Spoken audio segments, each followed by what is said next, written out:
கம்பியை கொண்டு அடிச்சு கேட்டை திறந்துட்டாங்க.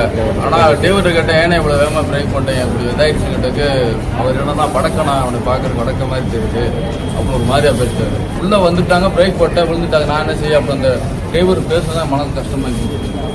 கம்ப்ளைண்ட் கொடுத்துருக்கீங்களா? கம்ப்ளைண்ட் பேருந்து ஓட்டுநர் மீது குற்றஞ்சாட்டியிருக்கும் தங்கபாண்டியன் எலும்பு முறிவு ஏற்பட்டு மருத்துவமனையில் அனுமதி. காயமடைந்து பாதிக்கப்பட்ட தன்னை ஓட்டுநர் கடுமையாக நடத்தினார் என காவல் நிலையத்தில் புகார். விருதுநகர் மாவட்டம் ஸ்ரீவில்லிபுத்தூர் அடுத்த கூமாப்பட்டி கிராமத்தை சேர்ந்த தங்கபாண்டியன் கடந்த 6 மாதங்களாக அவர் செல்லும் இடங்களில் எல்லாம் வலைதளத்தில் வைரலாகி வருகிறார். பொதுமக்களை நன்கு பொழுதுபோக்கி மக்களின் மனதில் இடம் பிடித்துவிட்ட அவர் தனது சொந்த கிராமத்திற்கு பேருந்தில் பயணம் செய்து கொண்டிருந்த நிலையில் கிருஷ்ணன் கோவில் அருகே இயற்கை உபாதை கழிக்க பேருந்தில் இருந்து இறங்கிய போது கதவு தட்டிவிட்டு கீழே விழுந்ததில் பேருந்திற்குள் தனது தோள்பட்டையில் எலும்பு முறிவு ஏற்பட்டு கடுமையாக அலறியதாகவும், அப்போது ஓட்டுநர் உன்னை பார்த்தால் வடக்கன் போல இருக்கிறது என தன்னை அவமானப்படுத்தி பேசி வழியிலேயே இறக்கிவிட்டு சென்று விட்டார் என்றும் கூமாப்பட்டி தங்கபாண்டியன் குற்றஞ்சாட்டுகிறார்.